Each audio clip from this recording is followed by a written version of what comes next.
So, I can start out. I'm Thomas, and today here we're going to have a little chat on a case study, and that is about streamlining airport projects with visual commissioning tools. Copenhagen Airports, that's what we're going to talk about. I'm not going to stay on this slide here. I'm going to tell you all of that later on.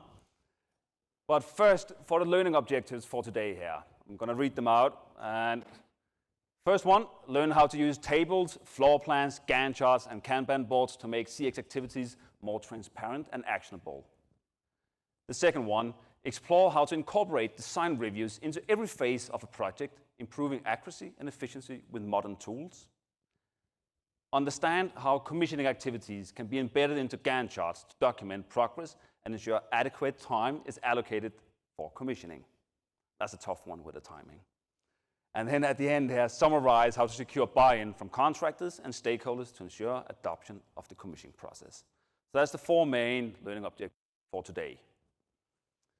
But before we dive too much into it, then you see that guy there on the right side, that's me. One of the last larger system integration tests that I performed at the airport. It was the new cooling plant, ammonia cooling plant, which had to be integrated with the rest of the cooling systems at the airport. Yeah. Great test. But for me, I have a background. Can I do like a pointer here? So I have a background within the electrical field, and then I'm educated as something called an energy technologist. In Denmark, there's an education focusing on all the energy using, all the installation that uses energy. And then I found commissioning, and that's 15 years ago. It was brand new in Denmark back then. So I had to go to University of Wisconsin-Madison to become certified within that. Then I started to work at a design engineering company called Gantt, the Dutch company actually, and was a commissioning provider.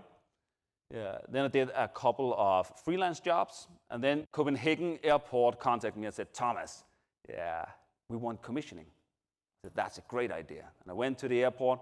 I had ASHRAE Guideline 0 and the Danish standard DS3090. Said, I'm all ready to do commissioning. And they looked at me and said, we don't know what commissioning is, but you just go ahead.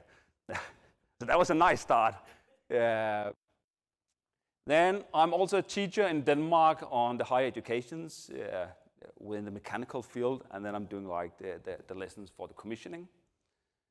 I'm chairman at the Danish Commissioning Network. It's not as big as CX Energy here. I think we have around 65 or 70 persons within that network. Then I'm also an author to 2 books, one in Danish and one in English, a practical guide to the commissioning process.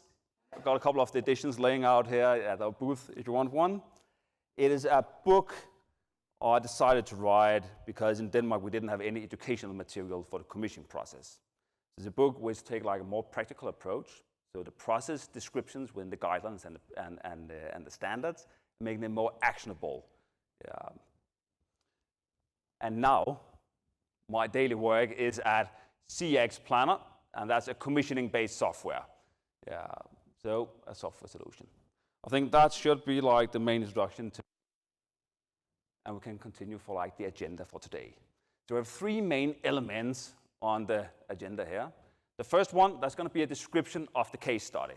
So a little more info about Copenhagen Airports and why they decided to go with commissioning, even when they didn't know what it was about. Then the approach to implementing commissioning. And then at the end, we're going to go through 3 main activities. That's going to be my approach to managing the OPR and the commissioning log, then the design reviews, and then at the end, the planning with the Gantt charts. So how can we get enough time to actually perform the commissioning process? Let's start out with it. So for the case study here, on the right side, you should see Copenhagen Airports, or some of it. The airport, that's the largest one in Denmark. It has around 25 million passengers through every year. We are around 6 million citizens in Denmark. And besides having all of those going through the airport every year, they are using 150 million on projects every year too. So that's the expansion of the airport, because they're still seeing an increase in the number of passengers coming by. As this is an airport, they have 2 main elements, and that is the critical installations. So when you have an installation at an airport, it's not just like a normal office building. You have an air handling unit going like from 8 to 4, closing down, and that's it. At the airport, it's 24/7, 365, it's always on. When you're having those kind of installations, you cannot just take the normal manual, put that in and say, that's it. You've got to take another approach to it. So both in how you design the installations, how you're going to train the O&M staff, the whole systems manual, all of the aspects for an installation that's going to be run all the time, that's different. And that gave them quite amount of issues when it did the handover of the projects. Because a lot of the projects, a lot of the contractors and the designers, which are like normal design teams, not especially for airports. Then the second one here, that's the security and the safety. When you do something at an airport, the security and the safety parts is always an integral part of it. So you don't do like the air handling unit, putting up a new duct. It's not just a duct. You got to ensure, can people crawl through it? Can it get a drone through it? Can it get a robot through it? So you've got to keep all of those aspects within the mindset when you do new installations. Same as when you're going to put up a new wall. That new wall, is it safe? You've got to include the security. And then you have, besides the legislation, you have EASA as like the major flight regulation, also putting in requirements. So it's like our normal installations, but with a little top up on it. And that gave Copenhagen Airports lots of trouble. A little more on those troubles in a second, because the airport is also a quite large workplace in Denmark. Have more than 2,000 employees. So that's like employed by the airport. That includes also the O&M staff. So all of the O&M staff are directly employed by Copenhagen Airports. So not like outsourced to various companies. That also meant that these guys here, they knew the airport. So when they received a new installation, it was the same problems as the previous one. And they just stood hard on the case, did not wanted to take over those installations before the issues was fixed. So that provided a long, not a long, but a lot of projects with major delays on them. And at the end, it was also, or is a workplace for 25,000 employees. And that goes for the ground handlers, the cleaning, so everyone else. So when we did, I got to take care of that one.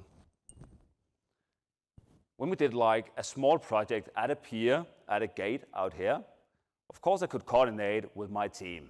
We can do that, this project here. But then suddenly you also had the cleaning team. We're an external party. You had the team delivering food to the planes. You had the O&M staff. There's so many involved parties to do the coordination with. If you don't do that coordination, you're going to interrupt their workflows, and then you're going to create security risks. And that's like the worst part at an airport. So it also required quite a lot of coordination between all the different persons involved here. My journey at the airport here started when they said, Thomas, we want commissioning. I was employed as a commissioning manager.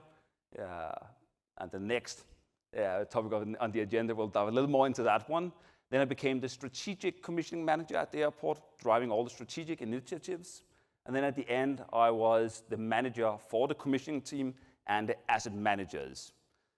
So essentially that means the commissioning team is the guys doing the commissioning, and the asset managers were the guys owning the installations and putting up the requirements. So they're going to develop the OPR, and then the commissioning team were verifying the OPR in that instance. Good.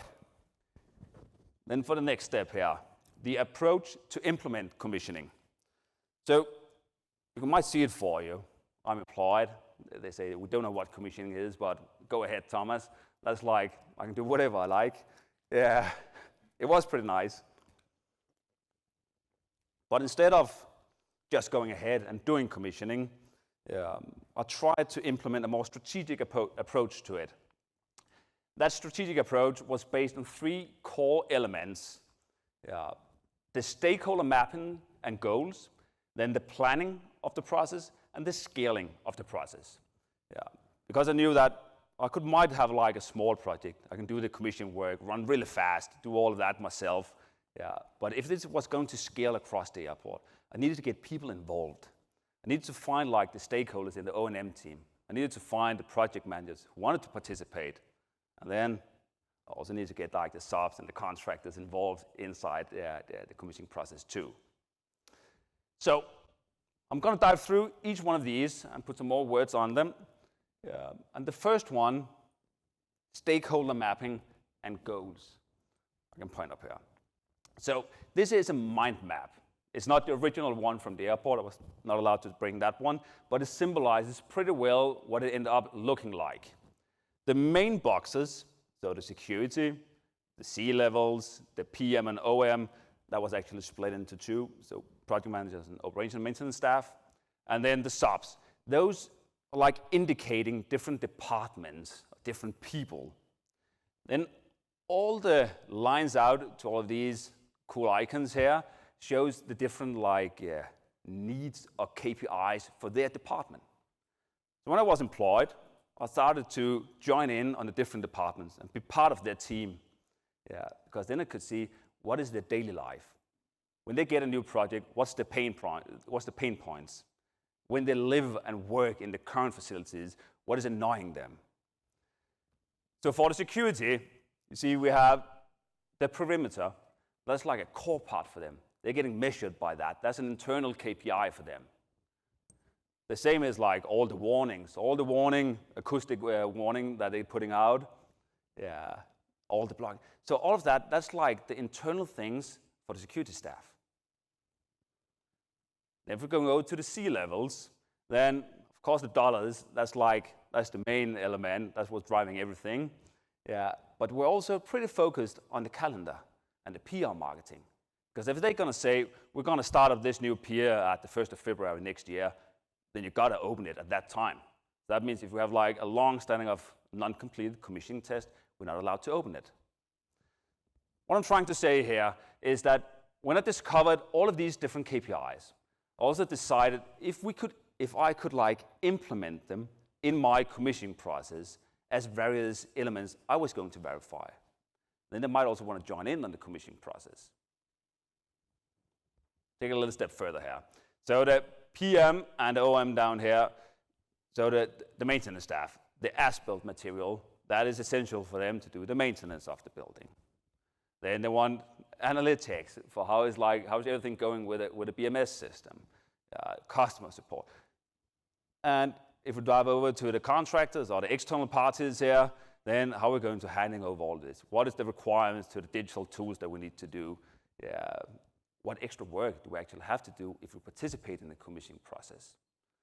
So the essential thing here is I tried to map out what the individual parties were afraid of and what the actual KPIs was. And then I told them, we're going to include that in the commissioning process here.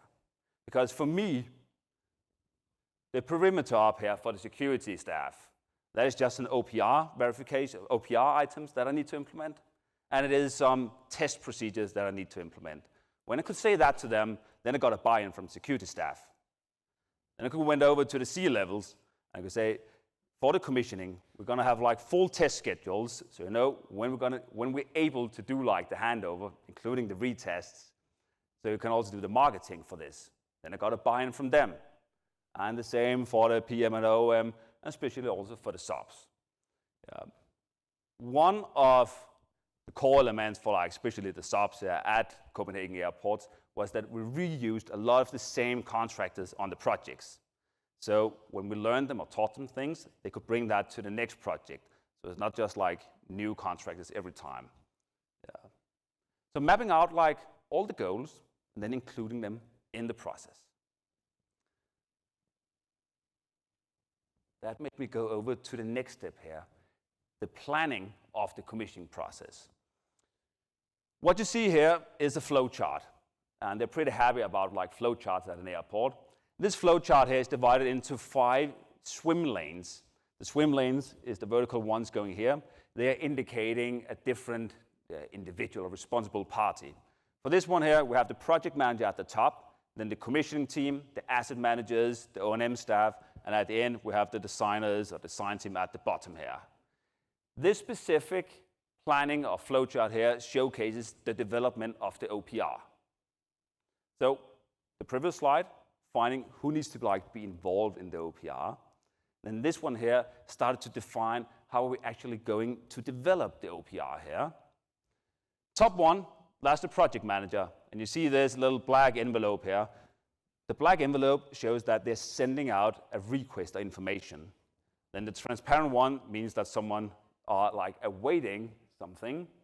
That meant the PM was going to send the request for the OPR, and then we were like on to the next step. We're actually ready to sign the contract and move on and forget everything about the OPR. But since we implemented this flow chart here, it meant they were blocked. The agreement was they could not continue before they got the reply from me, from the commissioning team. So the full flow actually went that PM request info from the CX team, or started to generate the main OPR items, pushed that further down to the asset managers, which coordinated with the O&M staff, and then all of that fed back and generated like the final OPR. So this is just like a RACI, a responsible, accountable, informed decision example here, but it was a visual example of how to work together. So these it might be simple, but it sets up some clear boundaries for who can do what at what time. That was communicated out in the general project process, because the PM has another work life. They don't want to wait for the OPR if they don't have to. So doing like the full planning in these areas here, when they could like move on and when they couldn't move on. And we did like these for all of the commissioning activities. It's a little. So I like to write about commissioning. Not everyone wants to read about it. So having like these visual representations of how to work together, that was a clear benefit, especially when we started to like involve all the techs, the asset managers, and the O&M staff. They didn't want like to read the commissioning guideline. They wanted to see it visually and then work out from that.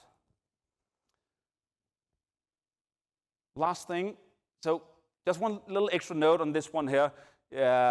This one here actually formed the OPR. You might know the ASHRAE way of like the nominal group technique and the different ways like to generate the OPR. This one here was like, what is the different pain points as the starters? Generating that. That of course made a major list, a way too long list to like include as the OPR. And then you started like the priority process to define what can be included and what do we have like cost to include. But last one of these like strategic elements here, that was the scaling of the process. It went fast to that the commissioning process became a success at the airport, because suddenly we had like a common goal that commissioning process were going to verify things for us, fewer issues and better timelines. So the commissioning process was also scaled out across multiple projects in different kinds of scope and size. So we did commissioning of things like retro commissioning of smaller air handling units, but also for the larger new piers. So all different kinds of projects. That also put a little pressure on different kinds of commissioning process that we could implement. There was a ground rule at the airport that when we talk about commissioning process, then it is a process. That means we must be in from the start to set the requirements, the OPR. Someone must reply to those requirements through the BOD. We must go through the full execution phase and ensure that we're also getting the handover. But then to scale that up and down, that was then based on these four elements here. The OPR, of course, scaled up and down. We found like a categorizing priority element, like a decision tree for how much to include. Then the systems manual, the test requirements, and the project tools. And that actually became like the way I developed a generic framework, which was not reliant on me. It's not the reason why I'm not at the airport anymore, but it became like a generic framework that everyone could use in the project at the airport, and it's still used on all of the projects at Copenhagen Airports. So that was a little on the main element. Oh, it's not sliding. On the main strategic elements for implementing the commissioning process. Now we're going for the best part, the practical handling of the commissioning activities.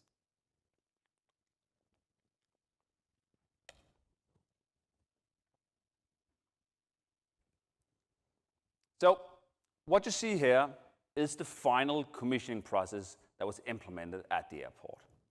The blue boxes at the top shows the different phase for the project, so the pre-design, design, construct, and so on. And then each of the gray boxes here indicates the commissioning activity. Each one of these commissioning activities, of course, had like the flow chart from earlier and was described in our commissioning specification.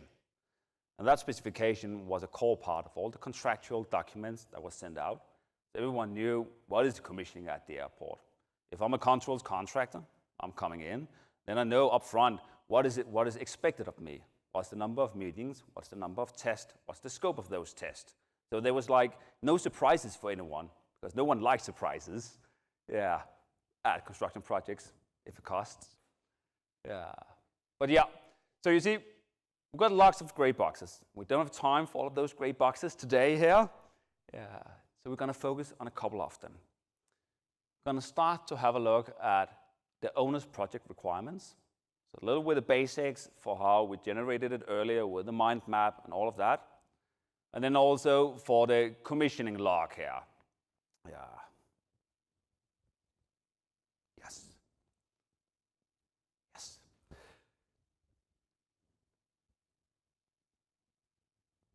The core concept, the core problems.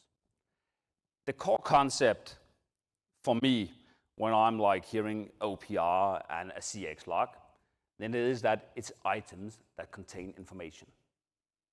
So how you decide to have that item, that's going to be up to you. But for me, an item, that's just something that contains some kind of information. And often for me was a classic Excel file where I put in all of those items to keep track of them. Yeah. And then it was designed and developed by the commissioning team, or for the commissioning team, a little more on that one. And then the last one here, inspired by ASREC guideline or the standard 202. But when doing it like that, that gave it a major issue for us at the airport, because it became a mega Excel sheet. Lines after lines after lines after lines. And then it became very hard to get data in and updates, both from my commissioning team, but also from the subs. And then the worst part, that was like getting anyone to read it, and especially understand the document. I understand Excel. I love Excel. And I like long lists in Excel, but it was not like floating on the projects. And I think the main reason was that I designed these files and this stuff here for the commissioning team, for my guys. Because we are the ones doing commissioning, so we need to like have it like we like it. But for me, that was like one of the That was like one of the main problems I actually introduced at this commissioning process. I designed it for the commissioning staff, not for all the other ones. If we don't get the subs involved, if we don't get the PMs involved, if we don't get all the other guys involved, we're going to have a hard time doing commissioning. So, and just a little reference, that's how it looked actually. So ID, status, type, name, priority, and so on. You probably know that kind of sheets. Well, I decided to rethink how my approach should be to handling the OPR and the CX log. So what you see here, everyone is different. Some learn by visual overviews, others by lists and tables. We are different in how we interpret things and how we see things. And then the correct format for the right time. Sometimes, even though I'm a list and Excel guy, then the right time and the right thing, that is a Gantt chart for me to have a look at. So we've got to use the right tool for the right time and place, and also for the right persons.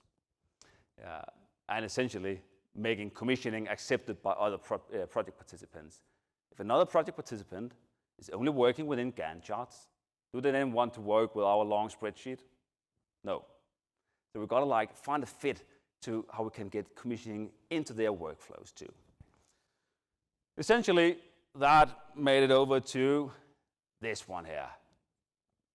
That's just like the list.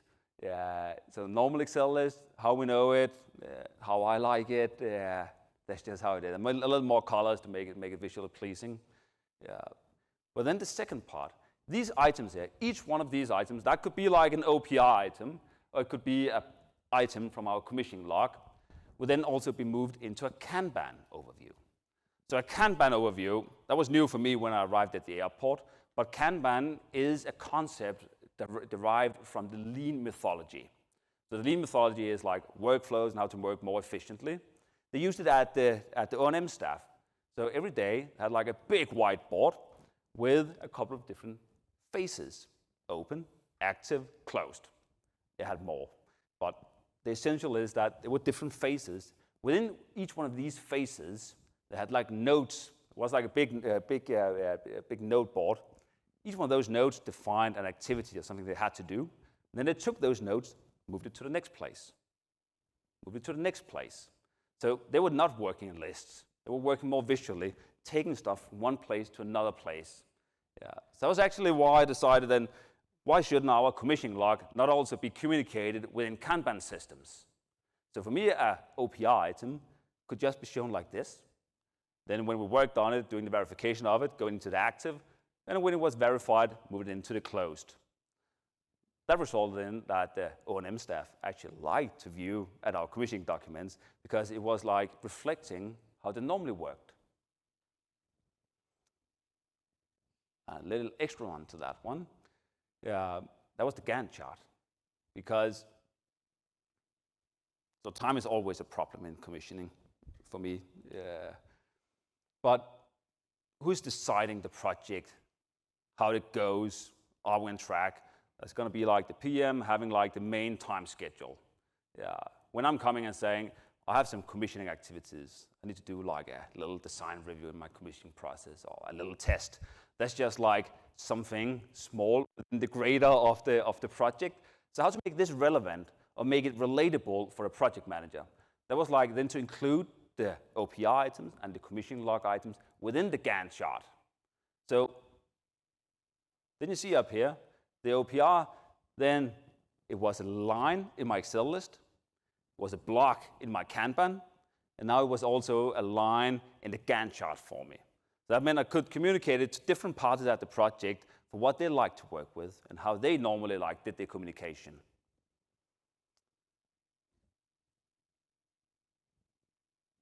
And then the last one, that was on drawings and on documents. The team, the asset management team that I ended to be manager of at the airport, they like to work with like the big PID diagrams, the architectural plans, all of the drawings and that kind of stuff. That also meant for them, they like to have like the OPR items and the commissioning log items within the documents because that's like their main working place. So an OPR item that needs to be verified for that single air handling unit or whatever VAVs that we have, then plug it in within the documents, because then it became relatable for them in that view. So essentially, it's like different visual representations of the same items that is then defined for the user or the time that we are in the project, so we can communicate it on the right, within the right way.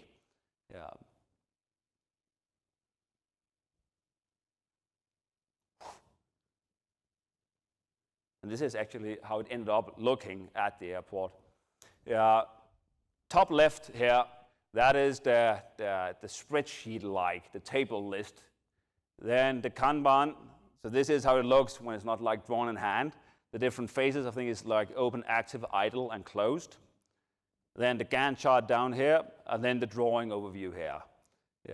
So Excel, the commissioning team knows it, no news. The Kanban, if you like it, or if your O&M team actually works within that concept. Then the timeline here for integrating into the main schedule or communicating to the PM. And then, of course, like the design and as-builts down here.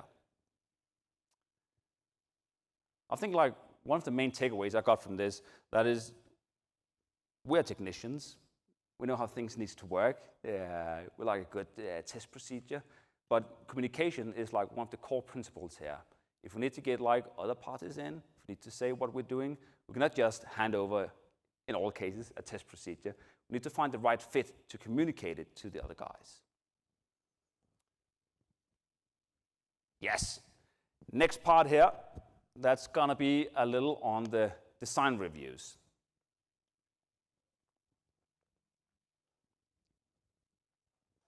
The design reviews, let's see what's coming up here.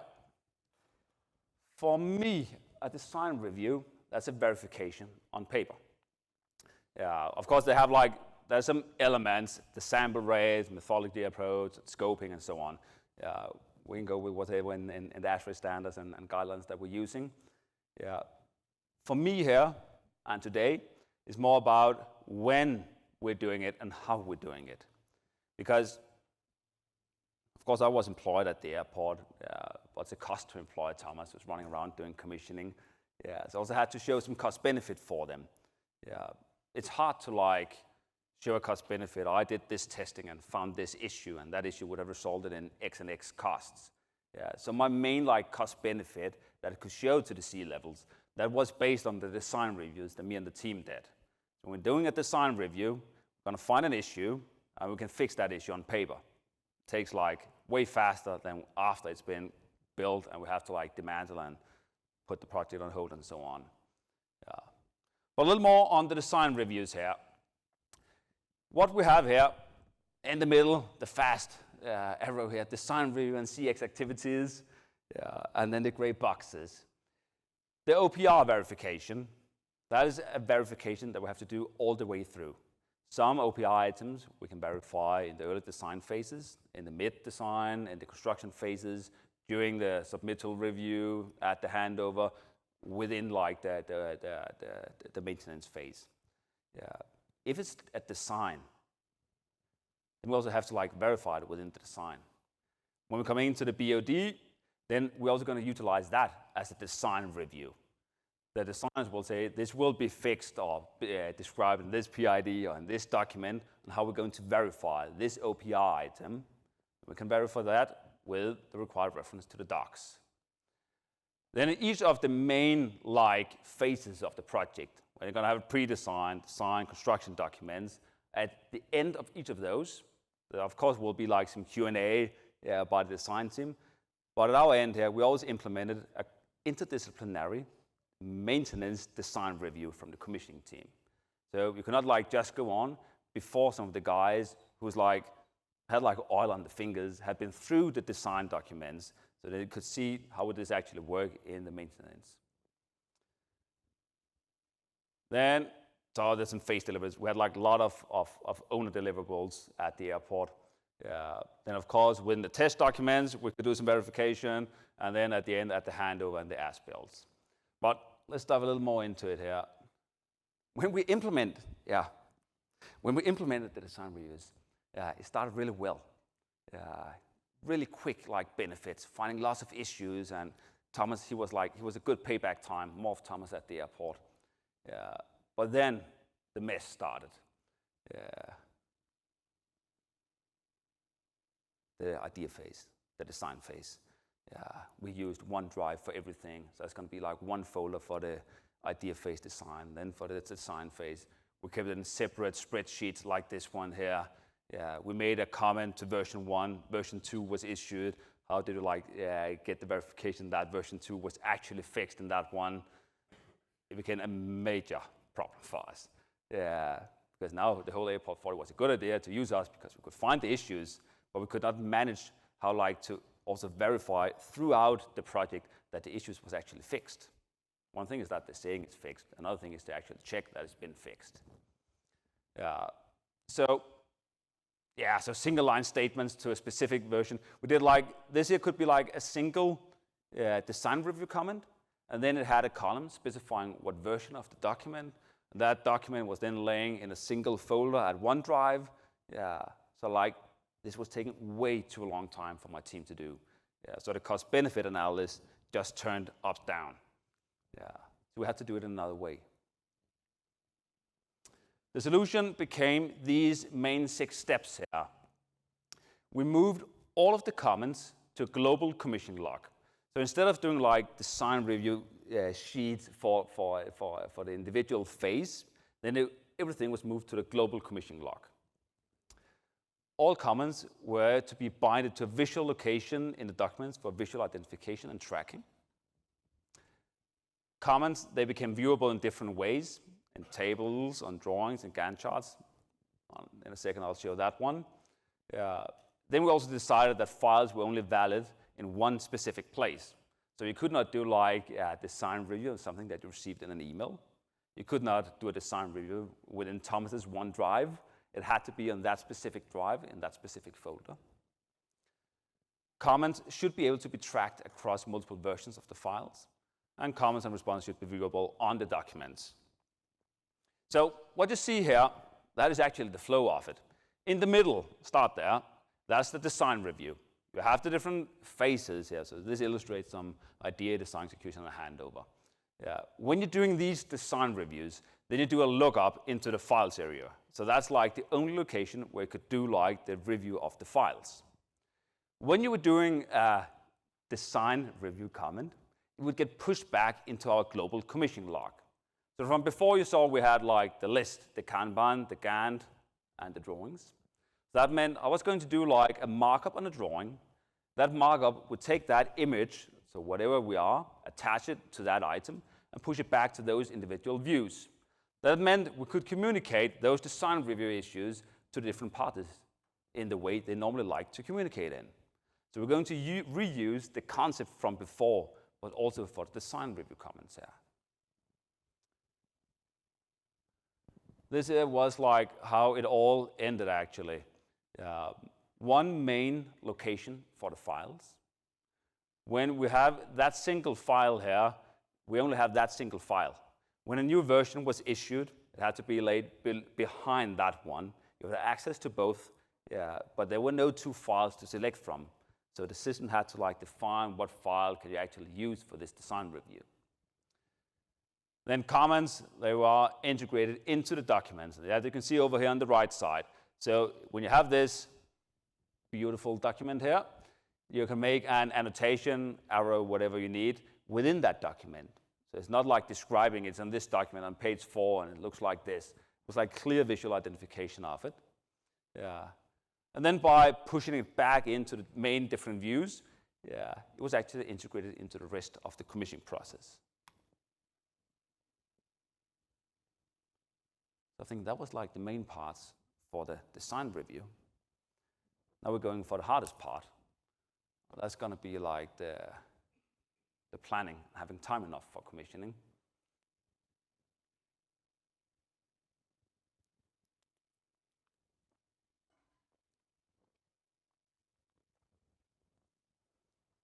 This here was how it started for me. The client, that was the airport. They decided to use commissioning. Thumbs up. They were willing to pay for commissioning. Thumbs up. Once the full commissioning process, thumbs up. It gives enough power to the commissioning, also a thumbs up. Then we were hitting it. They were not dedicating enough time for the commissioning process. So that was the same that I had before I went to the airport. We might get like a couple of weeks at the end, and when we're hitting that point, we have like maybe a couple of days. So the timing was always the problem, to have enough time to do these kind of verifications, and especially also have time enough to doing potential retest of the system if something isn't working. No difference here at the airport. So for me on a project, I see there are 3 main timelines. We have a general construction timeline. That's the one which the project follows. That's the one which the PM has on his desk, on the screen every day, all the time, who like defines the project. Then we have one with the commissioning activities. That's going to be my OPR generation, the BOD generation, whatever versions I have, the CX plan, the test procedures, and so on. So all the main activities within the commissioning. And then at the end here, I have my commissioning test plan. So commissioning test plan for me, that's going to be my 1,000 tests that I'm going to do. It's going to be whatever VAVs, air handling unit, fan calls, and so on. But I'm splitting these two here into 2 different timelines. And that is to be able to provide the essential focus and communicate them easy to the different stakeholders on it. Skip that one for now, because I think this slide here shows the problem I ended up in. left side here, we have the general construction. And the general construction timeline, that is used by everyone. The project manager, the general contractor, the design team, the subcontractors, the client, also the commissioning team. Then I ended up having a commissioning timeline. That's the middle one here for my OPR and all the general commissioning activities that was used by the commissioning team. Then I had the commissioning test plan used by the commissioning team. So I was like all alone with my planning for the commissioning activities. That was a problem.